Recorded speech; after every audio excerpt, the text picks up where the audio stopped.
Hello and welcome back to the Rabbit Hole Report. I'm Jake. I'm Tony. And I'm Tom. And last week we kind of briefly touched on a book I read about elephants. I didn't actually say the name of the book. That is The Secret Elephants by Gareth Patterson. And in that book, kind of talked about him discovering this mythical lost group of elephants. But while he was doing that, saw a bipedal, whatever, ape that wasn't supposed to exist, but he found it. That obviously leads into the Bigfoot topic. And so after we talked about that, I sort of went down a rabbit hole on Bigfoot. And as I said last week, I'm not typically a believer or anything like that, but there was a lot of interesting stuff I found. There are stories of that all over the world. Before we dive in today, do you have any personal thoughts, personal beliefs, personal history with this topic?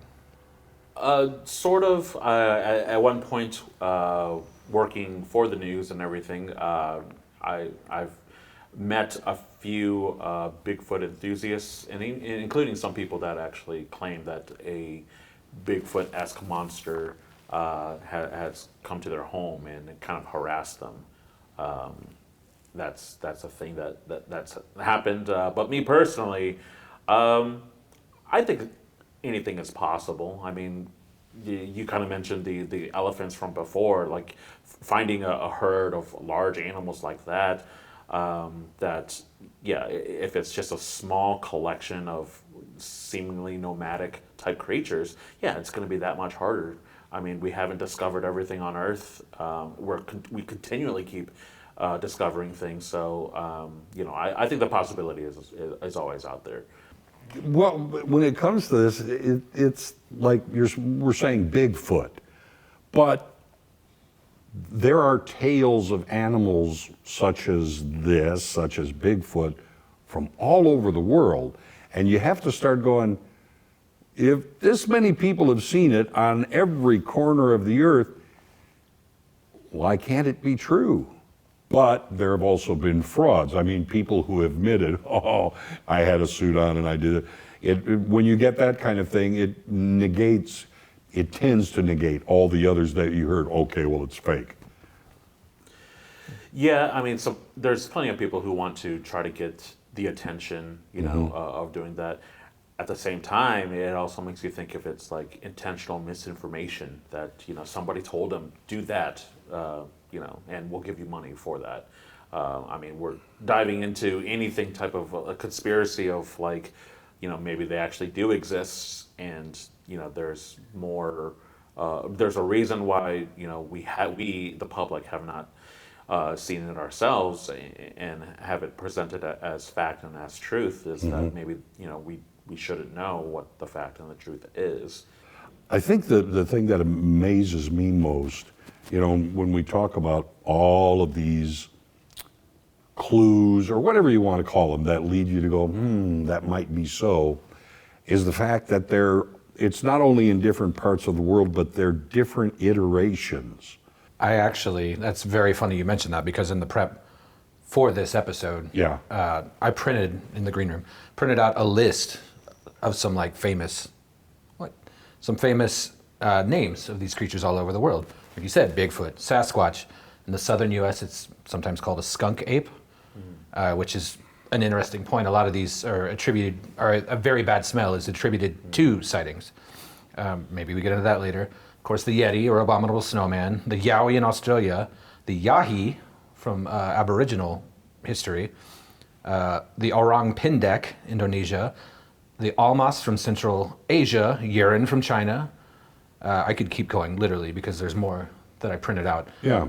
But you get the idea. It is all over the world that these sightings exist. Now, maybe there's some slight variation between a yeti and a yahi, but very interesting, again, that this is so common. It is strange that that there's so many versions of it. As a youngster, I just assumed that it was just Bigfoot traveling around and everyone's just seeing the one Bigfoot. But seemingly, it's a large I don't know, community, or not a very large community, but like, Yeah. you know what I'm saying, is that, pocket Multiple. spots and multiple, versions. I mean, what if they're all different things? I would find that interesting, that, that it might not all just be the single, because you mentioned the red ape being like kind of 5 foot and fat. Like that's generally not the description. There were different ones, but Yeah. the Otong, I looked that up. That's the South Africa legend. The Gareth, the guy from the book, The Secret Elephants, he saw a 5 foot skinny. He thought he just had the sense it might be a female.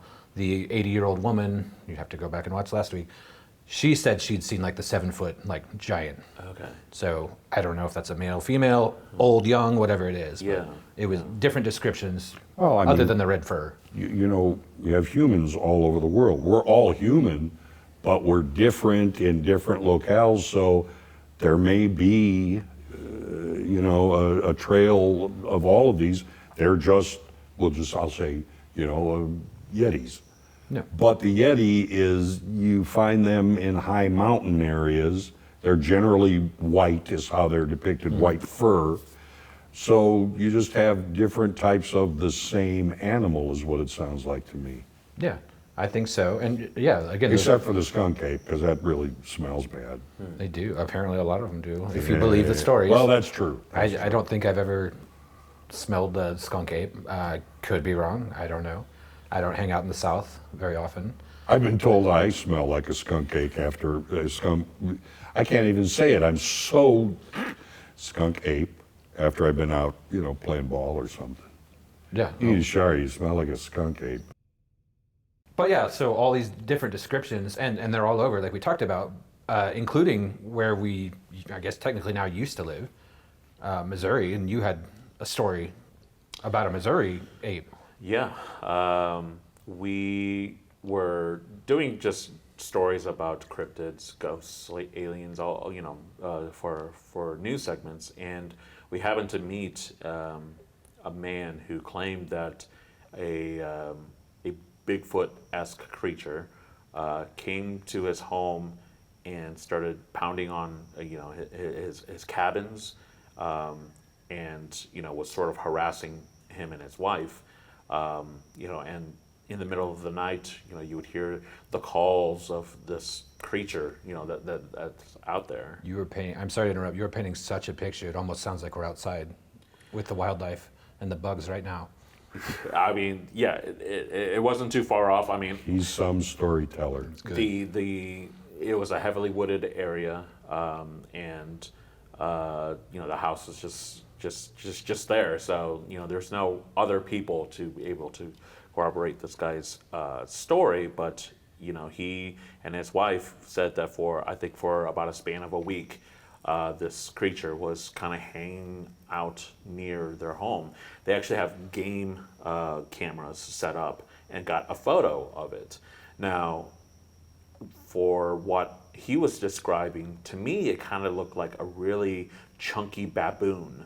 And it was behind the tree, and would look behind, and you could kind of see this strange, like almost like a circular creature, but it had like a baboon-esque face, and it was just like real stumpy looking, not really what I would picture as a Bigfoot. But yeah, he called it Momo, the Missouri monster, and I guess that's a thing that we have here. I don't know in the Ozarks, but in Missouri, that there's been sightings of a creature, an ape-like creature that they refer to as Momo. So his isn't the only report then. No. Eventually, that man would get interviewed by the Discovery Channel, and they did a full, all of Missouri kind of documentary about it, and he was there to tell his story about it. They collected audio, and the man and the wife themselves both also did impressions of it, and I mean it sounded strange, but yeah, it was interesting. It sounded strange. What did it sound like? Yeah, good follow-up. Thank you. Well, so it was sort of like, yo, kind of like. What's funny was that after the man did it, then we asked his wife to do it as well. What did her sound like? Well, she was in the back making coffee for us, and she was like, yo, like that. Vibrato. Higher pitch. Like, Yeah, yeah. And vibrato, yeah. Yeah, that was good vocal control I there. distinctly Yeah. remember How was that the because coffee? I did not want any part of their coffee. Probably. Yeah. I still think that was a good follow-up, too. Yeah. Yeah. Yeah, so the Missouri Monster, I guess technically the closest I've ever been to anything remotely close to a Bigfoot sighting. Oh, I'm sorry. Yo! Oh, that's. I just meant to say oh. Yeah. Oh. Well, you got carried away. That, what you were saying just reminded me of something. I asked the Void to print me out something, so hang tight. I'm going to go to the green room, get this, I'll bring it back. All right. Don't go anywhere. Where is there to go? Green room. Yeah. TV. And a printer? How you doing, Tom? You doing all right? You know, I'm still spending more on food than medicine, so I'm doing okay there, but this world is awfully small here. Huh. I still haven't gotten any good sleep. How about you? Pretty much the same. In fact, I don't know what's worse. I mean, I know you've been up this entire time. I've been trying to sleep and keep waking up. And I feel like that's worse because I constantly keep thinking I'm seeing and hearing things, and it's not helping trying to be inform the public of what's going on here down in the hole. Yeah. Well, I feel a little obligated to kind of stand guard because I'm the one who pretends he knows karate. Okay.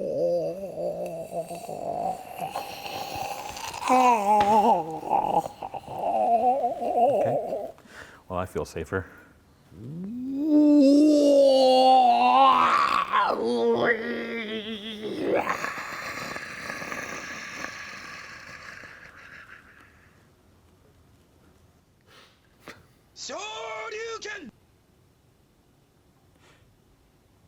Jake?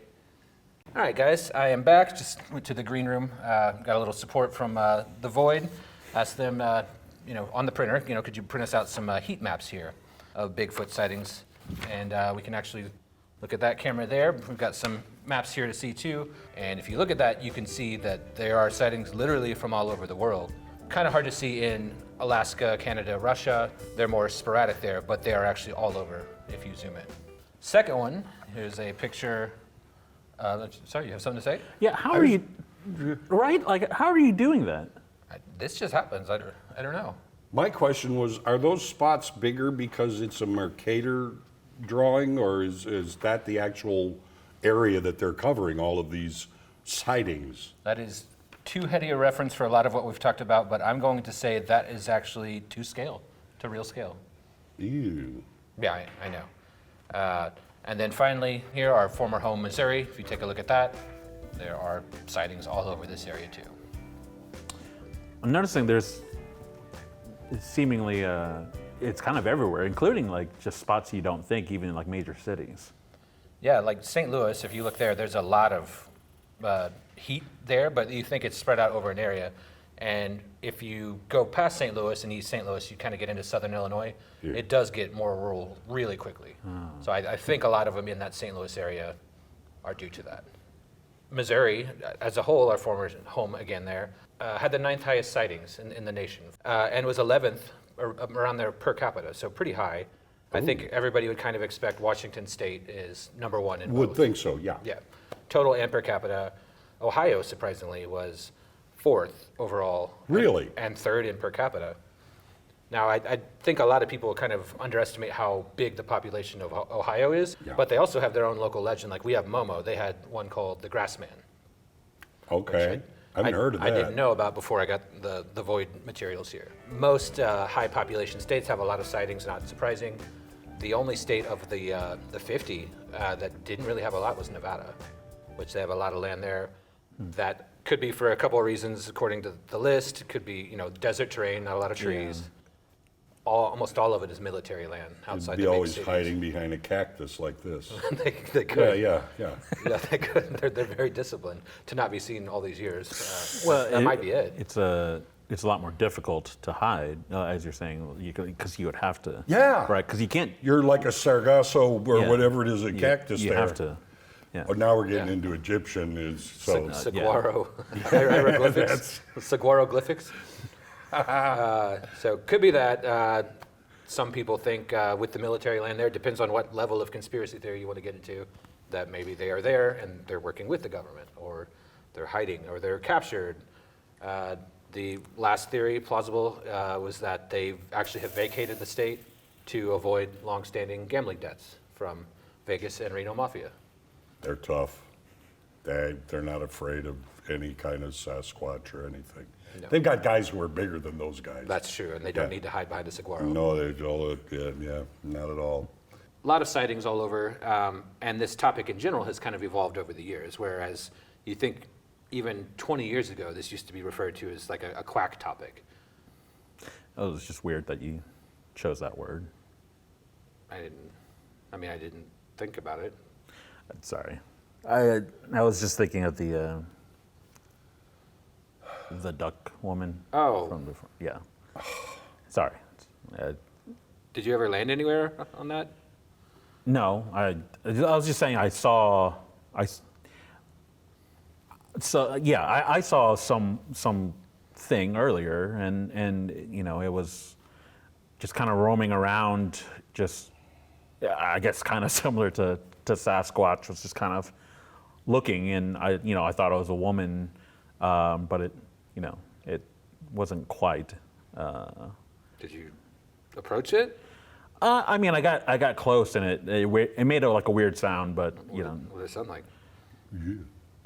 so it was sort of like quack. Okay. Yeah, it was like that. Yeah, so it was like, and I thought I heard a higher pitched one, quack. It was like that. All there. Hey, well, it wasn't the Undertaker. No. Oh, Tony. I don't know. I don't know what it was. I'm So that's just one thing. That's what tipped your scale there, huh? it was weird, but like obviously you guys hadn't seen anything, so I was just putting it out there. No, Yeah. not really seeing anything. Just a dusty old smoky area. But anyway, it is a more credible topic now, or at least it's more commonly discussed in like open circles. Some people who you would say are very credible in their professional lives are believers, at least that something is there, including the now late Jane Goodall, rest in peace. Yes. Obviously spent her whole career, or many, many decades, working with apes and primates. Les Stroud, the Survivor Man, obviously someone else who's out there. I don't know what you feel about his show, but he is somebody who spends time out in nature doing the survival stuff. He's a believer. Teddy Roosevelt, our famous national parks president. Yes. Trust buster, very serious character. I don't think he had a personal sighting, but he had a friend, comrade, travel buddy, whatever, who had one that he believed enough that Teddy actually published that account in a book. He's a trust buster. You're right. Yeah. Yeah. I heard that somewhere. Yeah, very good. Trust busters. Oh, Teddy. Oh, Teddy. Reinhold Messner he's a world famous mountaineer. He's done the 14 8,000 meter summits. He's done the world's 7 summits. Legendary character in that field, and a historical tough guy. Something that maybe we can talk about in the future. A real just tough guy. But he also believed in the Yeti. Spent a lot of time in the Himalayas. He's come to the conclusion that it's maybe like a subspecies of bear that kind of evolved separately up in the high altitude, and that's a very remote, sparse area. But that's another very credible person who's not focusing on cryptids or anything like that, doing other pursuits, and has come into contact with something that he Yeah, it's kind of a believes. secondary. It's like, oh, look, kind of thing. Yeah. Some people also on the farther end of the other side of the scale, whatever, maybe a little less credible. Hollywood actor Rob Lowe, not taking a shot at Rob Lowe. I like him quite a bit, actually, as an actor. But he has seen something that he called a tree ape. and he and his sons actually do a podcast now about cryptids. Another less credible character is Dan Aykroyd. He's kind of well known at this point for believing a lot of things or having a lot of experiences. He's a soul man. Da da da da da da. Well, speaking of Dan Aykroyd and weird stuff, another thing while I'm diving down the rabbit hole that I kind of noticed is that a lot of people online now are attributing special powers to Bigfoot. Like what I always thought was traditionally just an ape or a creature in the woods is now multidimensional, or now it can cloak, like become invisible, or that it can see light on the infrared spectrum. What do you guys think about that? Like, am I mistaken? Because I always thought it was just an elusive animal, and now it's a superhuman thing. That sounds like the people are just trying to come up with an explanation of why we haven't seen. I'm familiar with, the concept of maybe dimensional portals and things like that, but I don't know if I've ever heard anything about Bigfoot being able to do so. I'd have to agree with that. This sounds like someone's trying to set up a graphic novel or something, about a super Bigfoot. I think something that's as big as, the pictures that you see, they're super enough. I mean, I'm not going to tangle with anything like that. There actually were a lot of stories, and when I was, doing the green room research about famous sightings, and also like other media. David Politis, who has a Missing 411 series online, very interesting. It's about missing persons cases and weird stuff. But he did a video where a wife of a researcher on the film, she reported seeing a big cloaked thing, almost like the Predator, like the active camouflage, very large, watching her between two trees.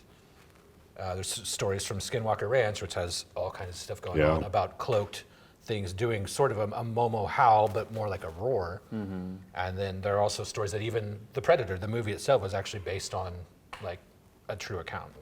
Hard to pin that one down, but those stories do exist. All of this makes me remember one thing: absence of proof is not proof of absence. So you got to take all this with it. Okay, it's a paradox is what it is. Yeah. Which reminds me of one of my favorite, the paradox, all right? It's the Fermi paradox, all right? And it's basically,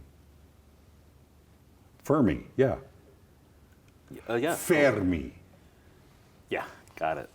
Okay. Anyway, it's the idea that you look through the universe and there are millions of planets like this.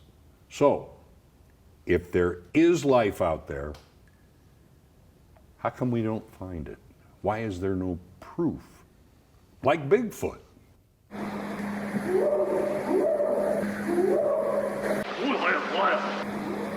Waka waka waka waka. Tom? Tommy?